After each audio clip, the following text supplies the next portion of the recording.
Brought to you by Palvi Agrico. आता शेतीसाठी जे काही लागणार ते घरपोच मिळणार, तेही मोबाईलच्या एका क्लिकवर. कशी व्यवस्था दिसली तुम्हाला? लाखोंनी या ठिकाणी अभिवादनासाठी काम आहे ते अजून अर्धवट आहे. नाही, मला वाटतं शासनाकडून असणारं लोकांच्या सोयीची जी व्यवस्था आहे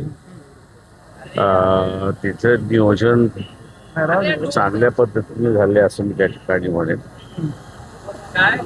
येण्या जाण्याची असणारी व्यवस्था सुद्धा आहे त्या ठिकाणी. स्तंभाचा असताना शोभीकरणाची सुरुवात आहे, मला वाटतं पूर्ण होईल 7-7:30 वाजेपर्यंत.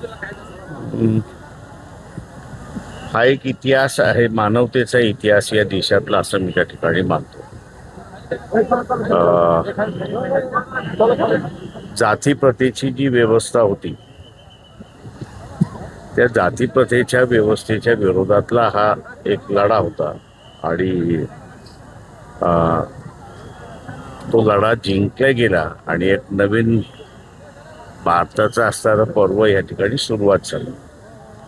ही वस्तुस्थिती आहे की ह्या लढ्या जिंकल्यामुळे असणारं ब्रिटिशांचं राज्य हे पूर्णपणे भारतावरती इस्टॅब्लिश झालं आणि पण एक नवी विचारसरणी ज्याला आपण म्हणतो ती सुरुवात झाली आणि देशाची तोपर्यंत उभारणी नव्हती, ती भारतीय देशाची असणारी उभारणी सुरुवात झाली. हे मला वाटतं एक या लढ्यातून असणारा सुरुवात झाली असं मी त्या ठिकाणी मानतो. महापालिकेच्या निवडणुका सुरू आहेत आणि अनेक ठिकाणी युती आघाडी यामध्ये अनेक जण कन्फ्युज होते. कार्यकर्त्यांना निष्ठावान कार्यकर्त्यांना डावलले गेले. आपल्याकडे किती निष्ठा? आमच्या इथे असताना पक्षाच्या कार्यकर्त्यालाच आम्ही दिल्या. म्हणजे मुंबई हे उदाहरण आहे की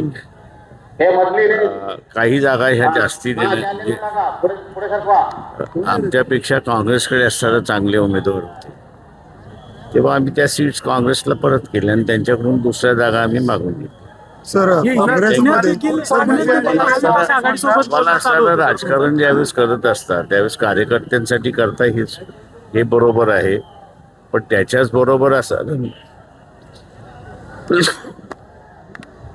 नीतिमत्तेचं राजकारण करता हेही तुम्हाला बघावं लागतं. पुण्यात देखील महाविकास आघाडी सोबत बोलणं सुरू होतं.